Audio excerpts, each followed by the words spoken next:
ఒక వచనం చూపిస్తా. బైబిల్లో ఇర్మియా అనే ప్రవక్త ఉంటాడు. ఇర్మియా విలాప వాక్యాలు రాస్తాడు. విలాప వాక్యాలు ఎందుకు రాశాడంటే, ఇశ్రాయేలు ప్రజలు చేసిన పాపం, భయంకరమైన వ్యభిచారము, విగ్రహారాధన మాటి మాటికి పడిపోతారు. ఎవరు? ఇశ్రాయేలు. అలా మాటి మాటికి పాపంలో పడిపోతుంటే ఇశ్రాయేలు ప్రజలు బానిసలకు వెళ్ళిపోతారు. వెళ్ళిపోయినప్పుడు విలాప వాక్యాలు విలపించి రాస్తాడు. ఇశ్రాయేల్ ప్రజలు ఎలా పట్టుకెళ్తారంటే, అందమైన అమ్మాయిలు చెరిపేయడం, చంపటం, నడి రోడ్డు మీద పసిపిల్లలను కోసి చంపేయడం, బానిసలుగా పట్టుకెళ్ళడం, ఇలా ఇశ్రాయేలు దేవుని బిడ్డలను బబులోను దేశం వాళ్ళు పట్టుకెళ్తారు. ఇదే దర్శనంలో చూస్తాడు ఇర్మియా. ఎందుకంటే ప్రజలు అలా పాపం చేస్తున్నారు, దేవుని కోపాన్ని రేపారు, దేవుడికి బాగా కోపం వచ్చేది. ఇర్మియా గోజాడతాడు, అయ్యలారా తప్పు చేయకండి, తప్పు చేయకండి. అప్పుడు ఎంత తప్పు చేయకండి అయ్యా, పాపం చేయకండి అయ్యా అని గోజాడుతున్నా కూడా మాటి మాటి పాపంలో పడతారు. ఎవరు? ఇశ్రాయేలు. అప్పుడు దేవుడు ఇర్మియాతో ఒక మాట రాయిస్తాడు, అద్భుతమైన మాట, ఒక మాట రాయిస్తాడు. ఇప్పుడు చూద్దాం. ఇర్మియా గ్రంథం 13వ అధ్యాయం 23 చదువుతున్నాను. కూషు దేశస్థుడు తన చర్మమును మార్చుకొనగలడా?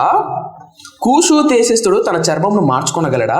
చిరుతపులి తన మచ్చలను మార్చుకొనగలదా? మార్చుకొనగలిగిన ఎడల కీడు చేయుటకు అలవాటు పడిన మీరును మేలు చేయ వల్లపడును. మేలు చేయ వల్లపడును. ఎక్స్ప్లెయిన్ చేస్తా, చాలా ఇంపార్టెంట్. కూషు దేశస్థుడు తన చర్మమును మార్చుకొనగలడా? కూషు దేశస్థుడు అంటే ఆఫ్రికన్స్. ఆఫ్రికా వాళ్ళు నల్లగా ఉంటారు, అవునా? నల్లగా ఉన్న చర్మాన్ని తెల్లగా మార్చుకోగలమా? చిరుతపులి తన ఒంటి మీద ఉన్న మచ్చలను మార్చుకోగలదా?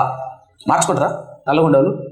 నల్లగుండలకు తెలుస్తుంది ఆ బాధ. పేరనోలి వాడడం, రకరకాల బ్యూటీ ప్రొడక్ట్స్ వాడడం, కింద మీద పడతాం. మార్చుకోగలుగుతామా? మార్చుకోలేము. ఇప్పుడు చూడండి, అద్భుతం అన్నమాట. ఏమంటే చూడండి, కూషు దేశస్థుడు తన చర్మను మార్చుకొనగలడా? చిరుతపులి తన మచ్చలను మార్చుకొనగలదా? మార్చుకొనగలిగిన ఎడల కీడు చేయుటకు అలవాటు పడినా మీరును మేలు చేయ వల్లపడను. కాబట్టి చూడండి, కాబట్టి అద్భుతమైన మాట. కాబట్టి అడవి గాలికి పొట్టు ఎగురునట్లు నేను వారిని చెదరగొట్టుదును. నీవు అబద్ధమును నమ్ముకొనుచు నన్ను మరచితివి గనుక ఇది నీకు వంతు. నా చేత నీవు కొలవబడిన భాగమని యెహోవా సెలవిచ్చినాడు. కాబట్టి నీ అవమానము కనబడినట్లు నేను నీ బట్టల చెంగులను నీ ముఖం మీదకి ఎత్తుచున్నాను. 27 చాలా చాలా చాలా ఇంపార్టెంట్. 27 నీ వ్యభిచారమును, నీ సకలింపును, నీ జార కార్యములను, నీ కామాతురతను నేనెరుగుదును.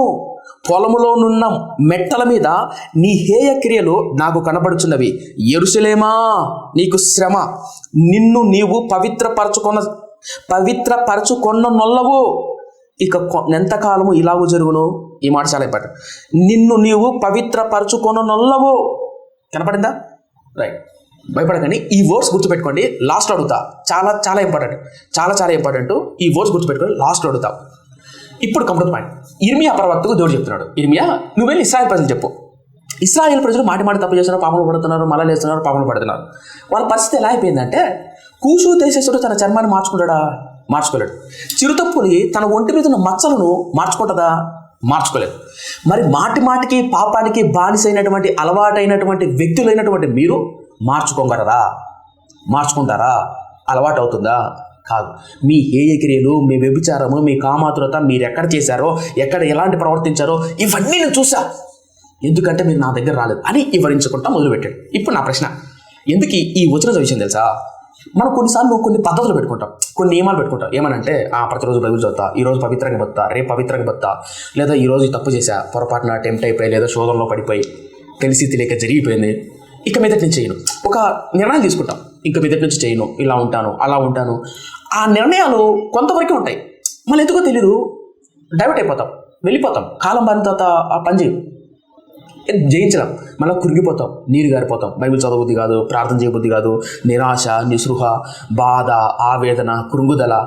ఒకప్పుడు పాపాన్ని జయించినప్పుడు, పాపం చేయకోకుండా ఉన్నప్పుడు ఎవరైనా పరిచర్య పిలిచారనుకో, రా పరిచర్యకి వెళ్తామని గంతులు వేసుకుంటూ వెళ్ళేవాళ్ళం, వాళ్ళకంటే ముందు ఉండేవాళ్ళం. ఎప్పుడైతే రహస్యమైన పాపంలో పడినప్పుడు, రా పరిచర్య చేద్దాం, ఈరోజు మీటింగ్ ఉంది కదా, అయ్యగారు చెప్పారు అన్నప్పుడు, ఏమొస్తానులే తెలియని బాధ, చేయబుద్ధి కాదు, ప్రార్థన కాదు, అందరికంటే ముందు ఉండేదాన్ని. కాలం మారుతున్న కొన్ని సందర్భాలు ఏమవుతుందో తెలుసా? భయం. ఎందుకు తెలుసా?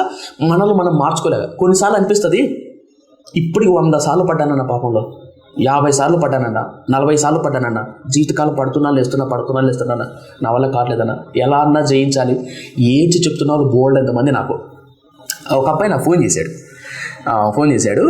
వాక్యం విని, అన్న రోడ్డు మీద అమ్మాయిని చూస్తే చాలు తలంపులు పాడైపోతాయి. కొంతమందికి కొన్ని విషయాలు చూస్తే చాలు, మాట్లాడితే చాలు, కంట్రోల్ ఉండవు. అలా పాపానికి బానిస అయిపోయి తట్టుకోలేక శోధింపబడుతున్న వాళ్ళు, ఏడుస్తున్న వాళ్ళు అంటారు. ఇప్పుడు ఏం చెప్తున్నా అంటే, ఇర్మియా ప్రవక్త అది అంటాడు, ఆయన కూసు దేశస్తుడు తన రంగును మార్చుకుంటాడా? చిరుతపులి తన మచ్చలను మార్చుకుంటుందా? మార్చుకోలేదు కదా. మరి ఎలా ఇశ్రాయేలు ప్రజలు మేలు చేయడానికి అలవాటు అవుతుందో చెప్పు. అవుతుందా? వాళ్ళ వల్ల అవుతుందా? కాదు. అయితే ఇప్పుడు వాళ్ళు పాపంలో పడిపోకుండా, జారత్వమైన హేయమైన క్రియలు చేయకోకుండా ఉండాలంటే ఏం చేయాలి? ఇప్పుడు ఈ ఒక్క వచ్చిన చదివి ముందుకు వెళ్ళిపోతున్నా, వివరిస్తాను కథలాగా. ఓకేనా?